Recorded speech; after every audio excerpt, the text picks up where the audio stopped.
আসসালামু আলাইকুম। আমি ইয়াসিন আরাফাত। তো আজকে আসলাম আমাদের যে পঞ্চবটি মোড়টা আছে, সেই পঞ্চবটির মোড়ের যেই সমস্যাগুলো আমি বলবো, এই সমস্যাগুলোর ভিতরে একটা যদি মেইন কজ আমরা ধরি, যেই কারণে এই এলাকাটাতে জামের উপদ্রবটা বেশি, মানে যারা বলছিলেন যে এই এলাকাতে যে মোড়ের যেই অটোর যে অবস্থাগুলো আমি যেটা বলি, তো এদিকে দাঁড়ালে আমার পিছনে যেই জায়গাগুলো দেখতেছেন, সেইখানে এই যে আমার এই পাশটাতে ঠিক এই পাশটাতে যেই পরিমাণ অটোর যেই স্ট্যান্ডটা বসানো হয়েছে, এই স্ট্যান্ডটা অ্যাকচুয়ালি কিন্তু আপনি কোনো বা কারা বসাইছে আমাদের কোনো নির্দিষ্ট কোনো তথ্য নেই। তবে আমি ওদের কাছে জিজ্ঞেস করার চেষ্টা করছিলাম যে এই স্ট্যান্ডটা কিভাবে এখানে বসতে পারে, যে এই যে একটা মোড়, ওরা এক একজনে আপনার হিসাব করে দেখলে বোঝা যায় যে ওরা কার আগে কে খ্যাপ নিবে বা কার আগে কে যাবে। ঠিক আছে, এবং আমাদের ভিতরে আমি যদি শুধু ওদের দোষটা দেই যে না, যে শুধু জনগণেরই অটোওয়ালাদেরই দোষ না, আমি এখানে বলবো যে আমাদের যারা জনগণ আছি আমরাও একটু দেখি যে কোন অটোটা রাস্তার উপর আছে। যেই রাস্তার উপরে অটোটা আছে সেটার ভিতরে আমি আগে উঠে চলে যাব, কিন্তু এই অ্যাকচুয়ালি এই হিসাবের কারণে এই অটোওয়ালারা রাস্তার উপরে এসে কিন্তু এইভাবে গাড়ি রেখে দেয়। এই যে আপনি দেখতেছেন আমার পিছনে যত তত পার্কিং, এই যে পার্কিং এর কারণে এই যে যে মোড়টা আছে, এই মোড়ের এইখানে এই যে আমার পিছনে আপনি দেখতেছেন অটোগুলো মেন রাস্তার উপর রাখছে। ওদের যখন জিজ্ঞেস করা হয় যে ভাই তুই অটোটা তো সাইডে রাখতে পারতি, তুই মেন রাস্তার উপর রাখছিস কেন, তখন ওরা বলে যে ভাই আমি তো ক্যাব নিয়ে চলে যাবো, রানিং আছি, চলে যাব। আর আরেকটা জিনিস হচ্ছে এই অটোলাদের বড় সমস্যা যেটা, সেটা হচ্ছে তারা একটা কাস্টমার বা একটা প্যাসেঞ্জার নেওয়ার জন্য ওরা রাস্তার ভিতর ধাপ করে দাঁড়ায় যায়, যার কারণে পিছন থেকে কোন গাড়ি আসতেছে বা আসতেছে না সেটা ওদের খেয়াল থাকে না, এবং ওদের বেশিরভাগ লুকিং গ্লাস থাকে না। এখন আমি যদি প্রশ্ন করি ওদের অটোর স্পিড লিমিটেশন কত, তো মোটামুটি 50 ওদের স্পিড থাকে। ওরা এমন দেখা যায় যে ট্রাকদের ওভারটেক করে, তো ট্রাক ওভারটেক করে চলে যায়।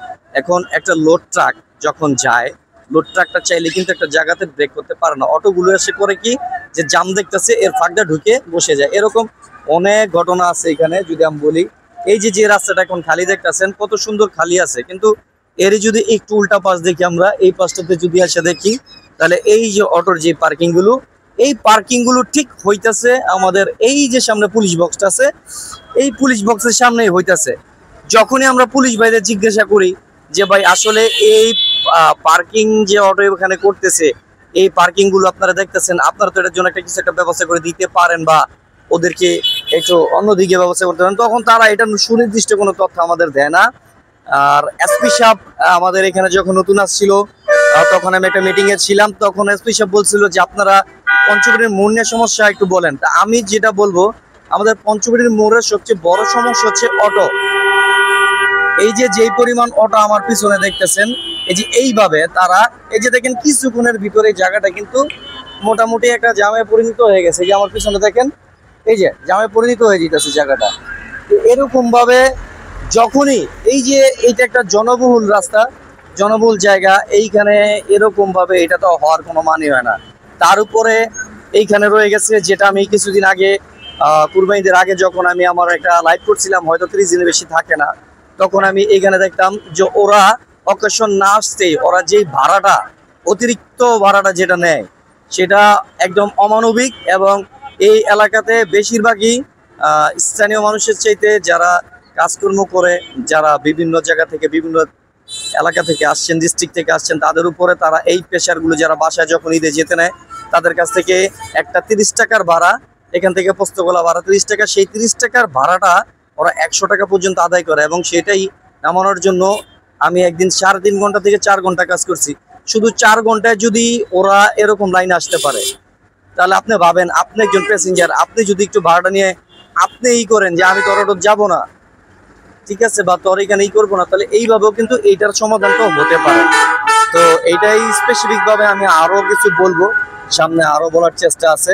তো আমি আপাতত আজকে কিছুদিন আমি একটু ভিডিও কম দেওয়ার কারণ হচ্ছে আমি অটোগুলো নিয়ে কাজ করতেছি, ওদেরকে কিভাবে একটা লাইনে করা যায় সেই ব্যবস্থা করার চেষ্টা করতেছি। তো আমি চাইবো যে আপনারা যারা আছেন সাধারণ জনগণ, আমি একটা কথা বারবার বলি যে যদি কেউ, আমরা যদি নিজের থেকে সচেতন না হই, আমরা যদি নিজ থেকে যদি এটা না করার চেষ্টা করি, তাহলে কিন্তু এটা চেঞ্জ হবে না বা এটা সমাধান হবে না। আমি কারো আশায় বসে থাকবো কেউ এসে করে দেবে, এরকম চিন্তা নিয়ে বসে থাকলে এই দেশ চেঞ্জ হবে না বা আমরাও এরকম প্রবলেমের কাতারে পড়েই থাকবো। তো আমার কাজগুলো হচ্ছে এরকম প্রবলেমগুলো তুলে ধরা, এবং সেটা আমি আমার দ্বারা বা আমার এলাকার জনগণ দ্বারা বা আপনারা দ্বারা, আপনারা যারা আছেন, আপনারা আমার ফেসবুকে যারা আছেন আপনাদের দ্বারা, আপনারা এখন আমার এই পরিবারে প্রায় 26 থেকে 27 হাজার পরিবারগুলো লাইভগুলো দেখে, আমার মানুষগুলো দেখে, আমি আমার পরিবার বলি যারা ফেসবুকে আমার আছে তাদেরকে বলবো যে আপনারা অবশ্যই এই ব্যাপারে একটু সচেতন বোধ দেখাবেন, তাহলে 100% এটা লাইনে আসতে বাধ্য হবে।